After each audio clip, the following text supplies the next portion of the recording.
In today's episode, I will be chatting with my Slovak friend Peter, who is a fellow extreme traveler, YouTuber, and wannabe comedian. He is such a great friend that we even got matching tattoos together. Peter is from Slovakia and currently lives in my favorite city of Prague. In this podcast, we will be chatting about his growing appreciation for Slovakia and why it's important to spend more time with family. The buddies from your childhood, your parents, you can never buy these things. Thanks for tuning in, and let's get into it. Peter, thanks so much for joining, man. It's great to see your face again. How you doing? I'm doing really, really great. Where are you from? I am from Slovakia. Are your parents and grandparents and great-grandparents all from Czechoslovakia, or do you think it's mixed? My father is Hungarian.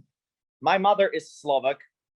Her father, her mother were all Slovaks. They are from the heart of Slovakia, and central Slovakia is known to be very patriotic. So those are patriots.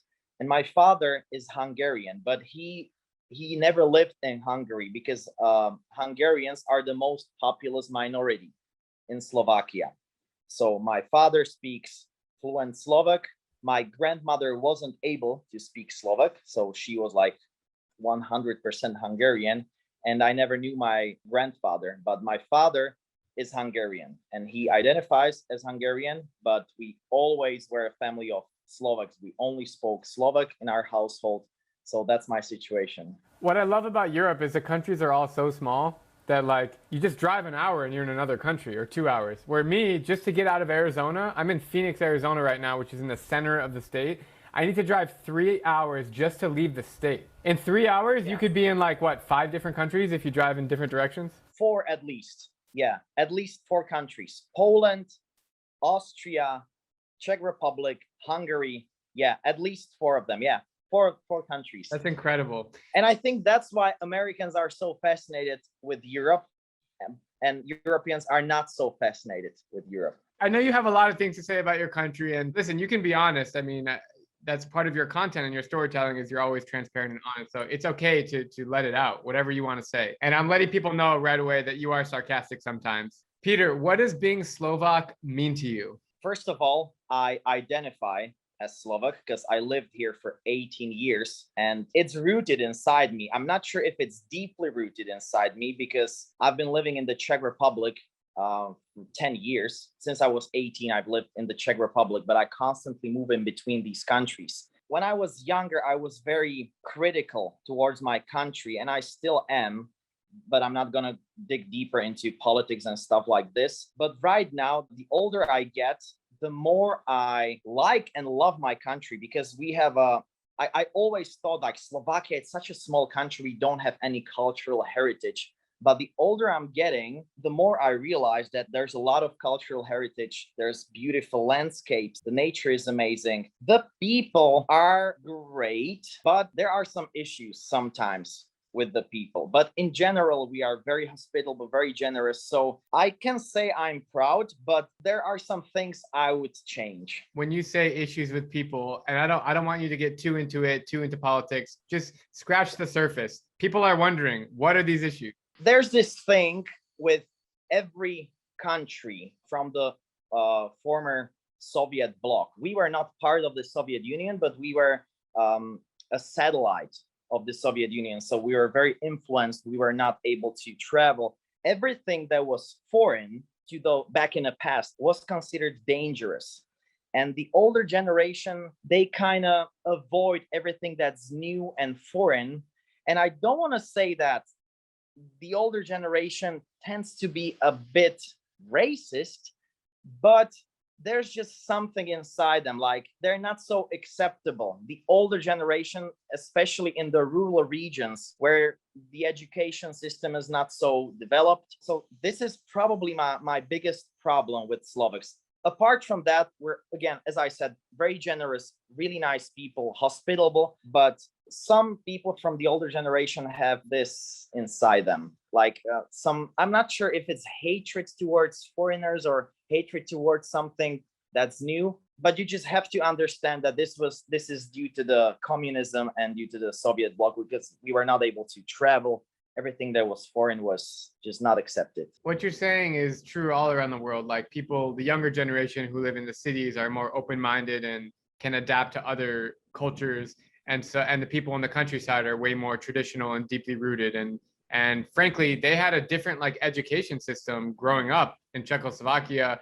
I don't know too many details about it, but all I know is that the newer generation, such as yourself and people younger than you, are totally different. Their mindset, right? Yes, because we were born into a democracy, a completely different mindset, a completely different philosophy. Right. We are used to completely different things than our parents were used to. So you're absolutely right. The new generation, the young generation, has a different mindset, and I'm so glad that communism is over. On that note, for people that listening that have no idea, maybe we can talk a little bit about Czechoslovakia. So I'll say what I know, and then you jump in and just kind of touch it up.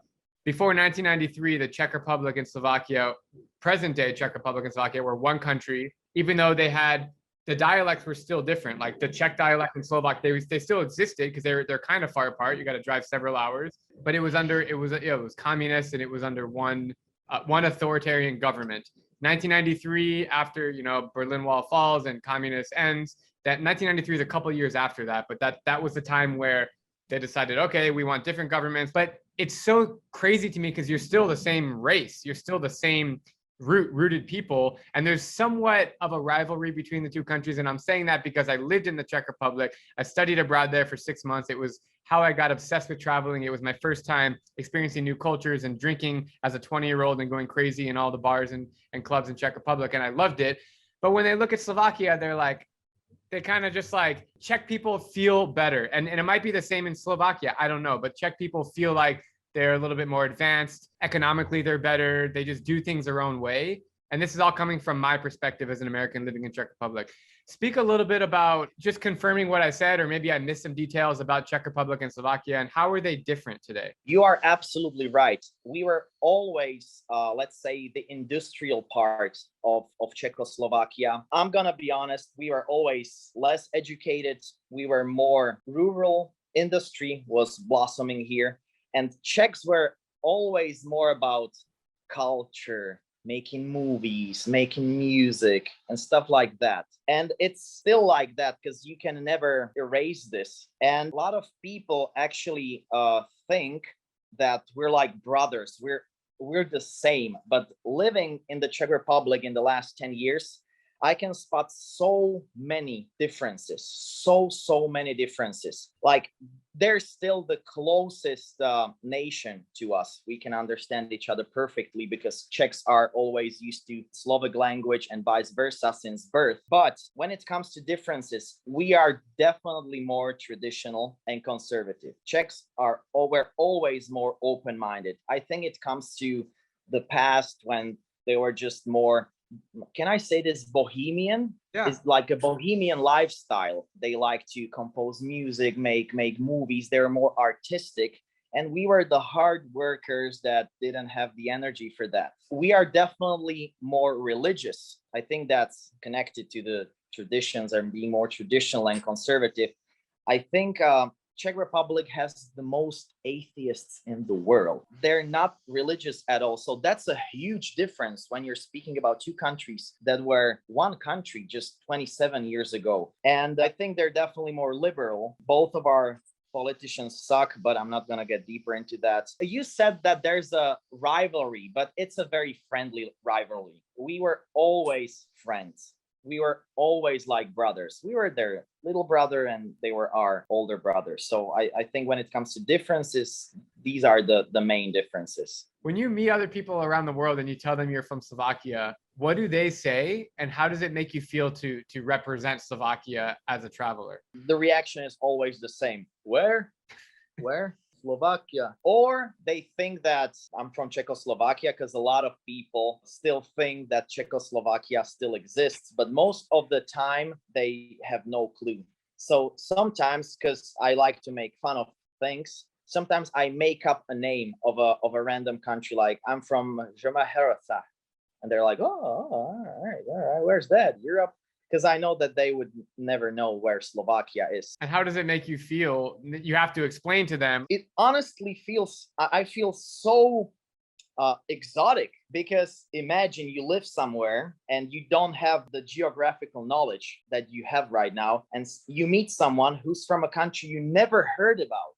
So they're usually very, very interested in my country. And it's great to see an honest interest. So I can talk about my country. I usually make a lot of jokes about my country, like the Eastern European jokes, because I make comedy content on YouTube. I make an Eastern European comedy content. So I usually joke a lot.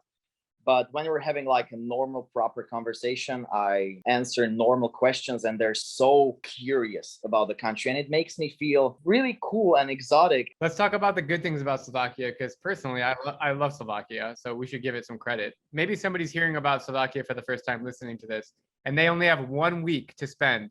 And they said, Peter, I want to go. I want to have the best week of my life in Slovakia. Where should I go? What would you tell them? Well, the first stop is definitely the High Tatras, which are the mountains that we have up north. Absolutely magnificent, beautiful hikes, great culture. The northern regions have a very, very strong culture and traditions and heritage. So I don't know the exact dates, but we have a lot of festivals up there, and people usually dress in the traditional costumes. There's a lot of dancing, there's a lot of drinking, a lot of singing. So definitely that. Also, the most traditional cuisine of Slovakia comes also from the north. So we have a lot of sour cheese and cheese dumplings and everything with sour cheese. So you should definitely try that, and cabbage as well, and potatoes. So yeah, the north region of High Tatras, definitely. And that's probably for 2 or 3 days if you have only a week. Probably 1 day in the capital, but I think we have the most boring capital in the world. A lot of my friends are usually asking, like, Peter, I'm finally coming to Bratislava, the capital of Slovakia. What should I see? And I have no clue. I am from the capital and I have no clue. It's a much less interesting version of Prague. Yeah, it's you cannot compare those two cities. It is beautiful though, bro. That main little street with the castles, it's pretty cool, man. Yeah, but that's like one little street, and that's it. Our city center is so small. Okay, we have a UFO restaurant, a restaurant on a bridge that looks like a UFO. There we go. That's cool, bro. 1 day is enough. 1 day in Bratislava is enough. Then I would probably go to Eastern Slovakia, which is so culturally rich again, because you have the Rusin people in the far northeast, which are a minority, and they have beautiful, beautiful wooden churches that are part of the UNESCO World Heritage. Incredible, unique churches, and also they're incredibly. I think they're the best people in Slovakia, because I made some documentary episodes with them. Incredibly generous, hospitable, always smiling people, inviting you for a drink, inviting you for lunch, inviting you to their home to spend the whole day with them. Yeah, so and then maybe the city of Košice, which is the capital of Eastern Slovakia. Beautiful city. I'm probably a bigger fan of Košice than my hometown of Bratislava, because I just spend some time with people from Eastern Slovakia, because in Western Slovakia, we're more like hustle, let's make money. And Eastern Slovakia is more traditional, hospitable, heavy drinkers. If you want to have a good time and party, definitely go there. So yeah, High Tatras, Bratislava, Rusin people in far northeast, maybe Košice, Slovak Paradise, again, beautiful national park with a lot of incredible lakes. That sounds like an incredible itinerary. I would love to do that. I just want to say, I went to the beer festival in Miava. Oh my God, man. I don't know what month it's in, August or July or something. It's definitely in the summer. I have a buddy who I met in Thailand. His name is Yuri. He's from Miava, and he said, hey, you should come. What's the name of the festival? Dni Zela. Yeah, yes. I think so. That means like days of cabbage. Yes, yes. Or cabbage days. There's all these food tents, beer like you would not imagine. We got to talk about the beer culture, man. And then all these like traditional folk dances and just like people just getting hammered. I mean, that scene to me, it just describes happiness. Yeah, the folk culture is incredibly strong. And this is what I realized a few years ago. Like, we really do have culture that is very unique, because, you don't feel this when you're in contact with those festivals all the time. But after living for so much time abroad, you realize, man, this is just so incredible, especially to foreigners, and you start to miss it after living abroad. So a lot of festivals, a lot of drinking, everyone dressed in those traditional costumes, dancing, everyone just being in a good mood. Yeah, the festivals are really nice. And they're very passionate people. Yes, I forgot that. We are extremely passionate. That's also another difference between us and the Czechs.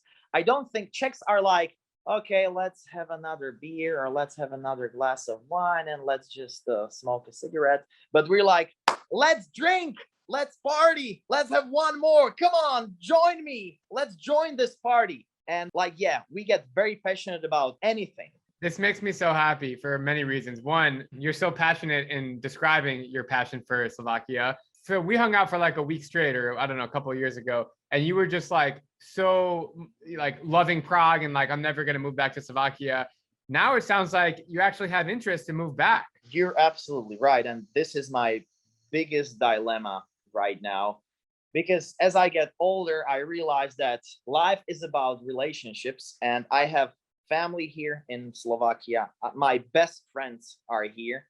I have very good friends in Prague and Czech Republic, but the bond is not as strong as in Slovakia. And it's basically a question like, do I want to live in the best city in the world, which is Prague, have pretty good friends, or do I want to live in my hometown, which I kind of like, but I don't like it as much as in Prague, but I'm going to live in the best bubble. You know what I mean? A bubble of friends, like the greatest social circle you can imagine, just always having family around, always having my best friends who are more passionate than Czech people. So yeah, this is my dilemma. This is really interesting what you're saying. For anyone in the world who maybe left home or whatever, lived somewhere else for a long time, why do you think it's so important to preserve your cultural identity? Why is it important to you to move back to Slovakia? When I talk to Czechs, you can never have the same conversation with a Czech if you're Slovak.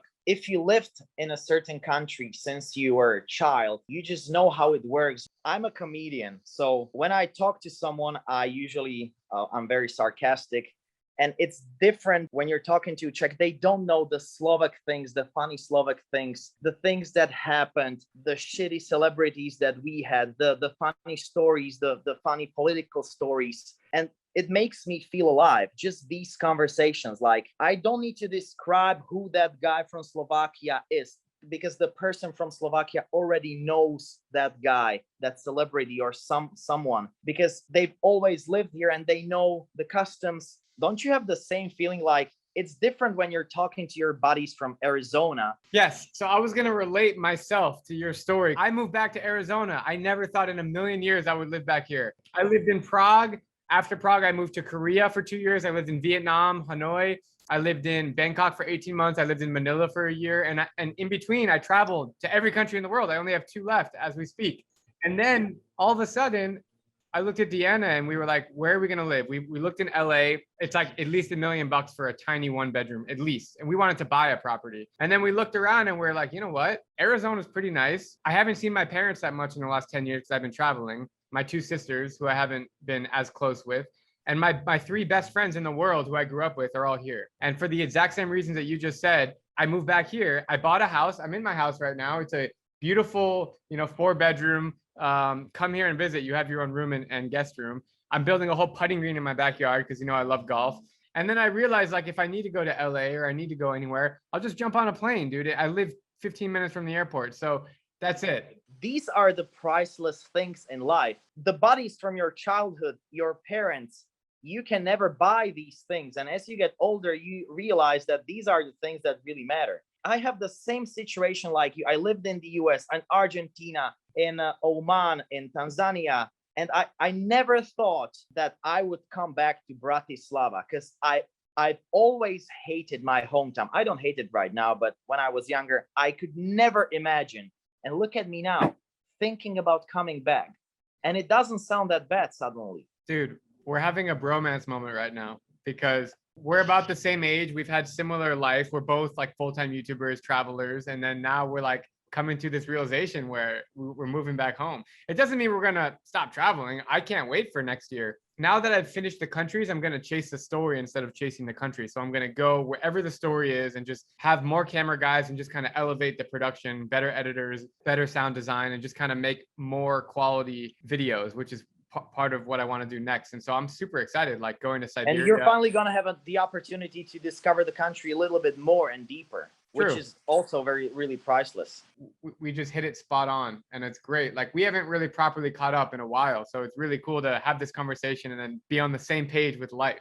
It's never the same if you're living abroad. It's never the same.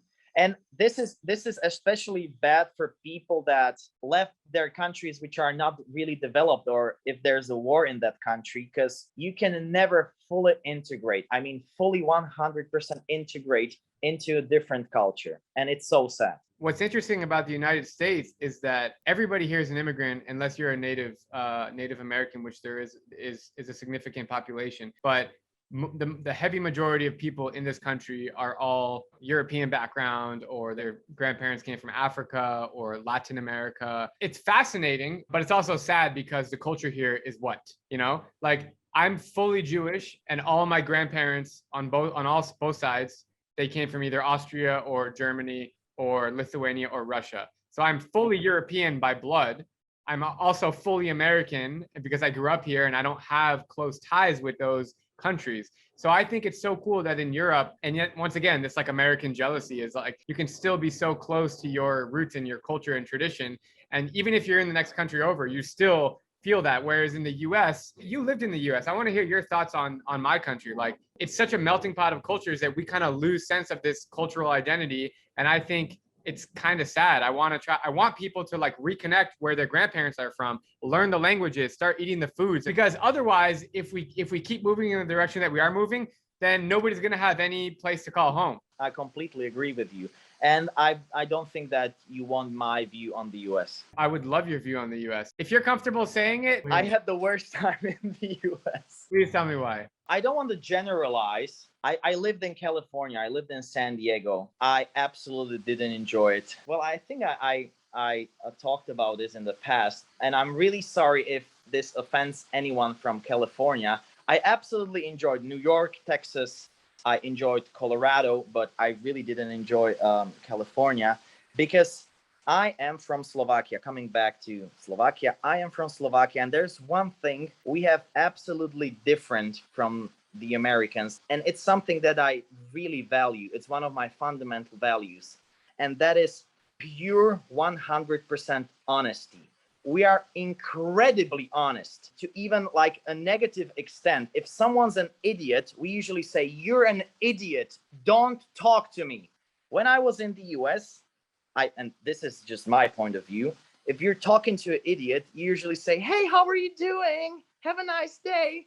Maybe that's just the Californian thing, but I just felt that people were not honest at all. Just the phrase "how you doing" is just like you never ask how you doing in Slovakia if you're not really interested how the person's doing.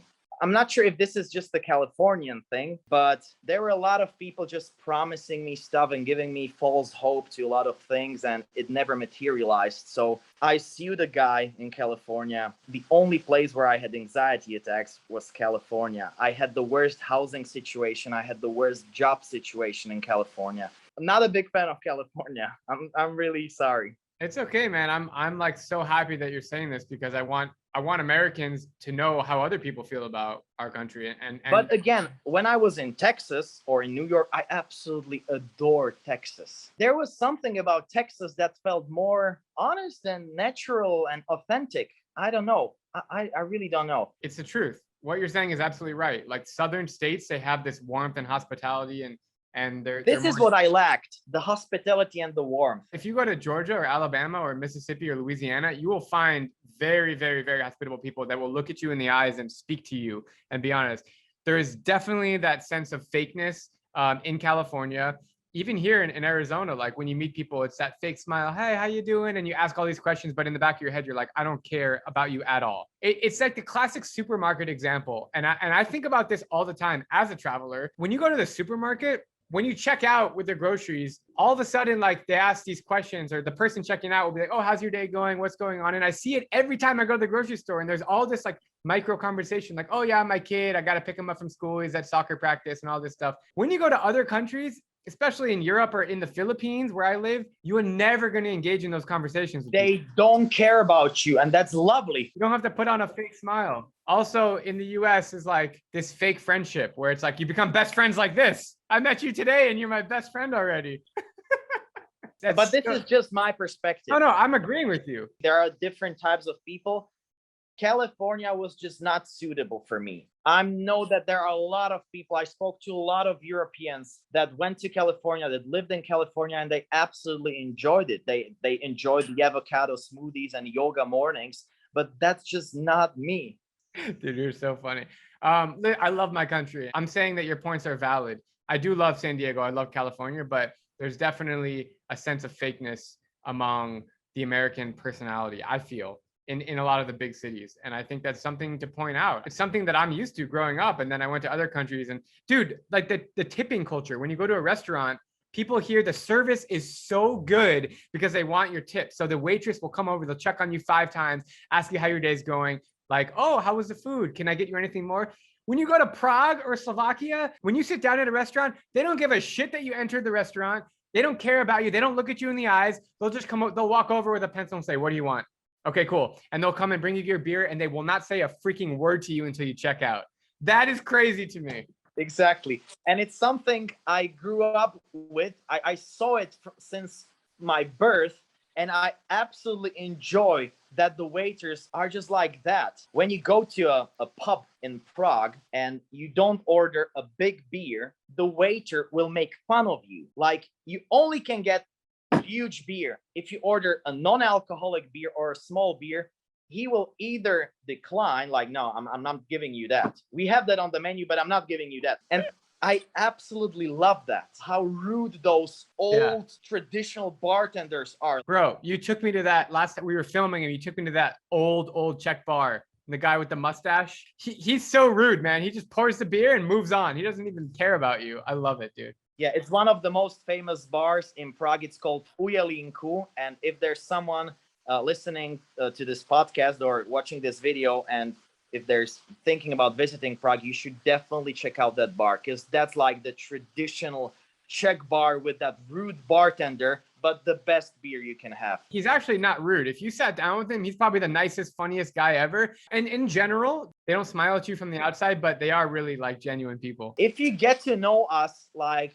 we're the best people in the world. At first, we're very reserved. And this is another difference between us and Americans. Like, Americans are always from the beginning having these micro conversations. We're not like that. Tell us about the food in Slovakia. If we visit, what dishes should we try? I'm not sure if you should try them, because a lot of foreigners don't like our national dish, for example, and that is brinzové halušky, which is basically potato dumplings with sour cheese. And the sour cheese is fermented. It's like half rotten, and most people don't really enjoy that, but that's our national dish and everyone should probably try it. At least you'll know that you never want to try it again. Then we have kapustnica, which is a sour cabbage soup, again very sour, and a lot of people don't enjoy it. I personally am a huge fan of kapustnica. And like, we have a lot of stuff from potatoes, cabbage, and cheese. The cheese culture, man, so strong here in Slovakia. Our national drink is žinčica, which is again like half fermented milk, and most people don't enjoy it.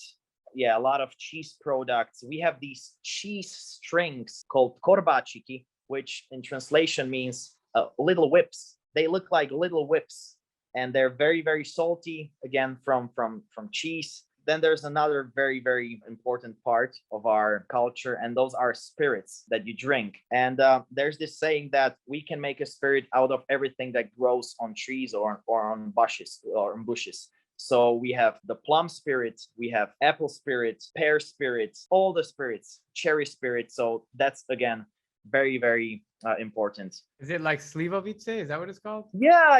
Slivovica, that's the plum spirit. Yeah, and then becherovka is different. That's like the Christmassy drink. Becherovka is different, and it's more related to the Czech Republic. It's like a herbal liquor. Yeah, they say it like if you're sick, it makes you feel better. The beer culture is not that strong in Slovakia. It's much, much stronger in the Czech Republic. I'm forgetting the name of this dish in Prague. It's really famous. It's like with the knedlíky on the side, and there's like the cut beef in the middle. Svíčková. Is that popular? Yeah, of course. Like all the dishes that are popular in the Czech Republic are also popular in Slovakia, but they're Czech. And goulash soup as well. That's Hungarian, but again, like our cuisine is influenced by the Polish cuisine, by Hungarian cuisine, by Czech cuisine. Peter, to end this amazing chat, I'm gonna have one more question for you.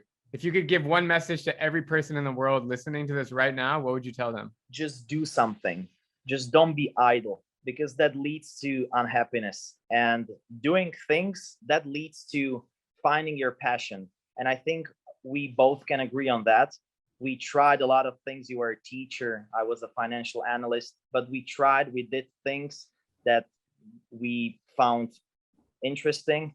And look at us now, just living great life because we kind of monetized our passion, and it's incredibly fulfilling and satisfying. So just do something. Don't play video games all the time, or just don't sleep for 12 hours, or just don't stare at the ceiling. Just do something and find your passion. That was wonderful, man. Thank you so much. How can people find you? PPPeter on YouTube, 3 Ps. Peter, thank you so much. Thank you guys for tuning in. That was great. I'll catch you later. Thank you so much for having me.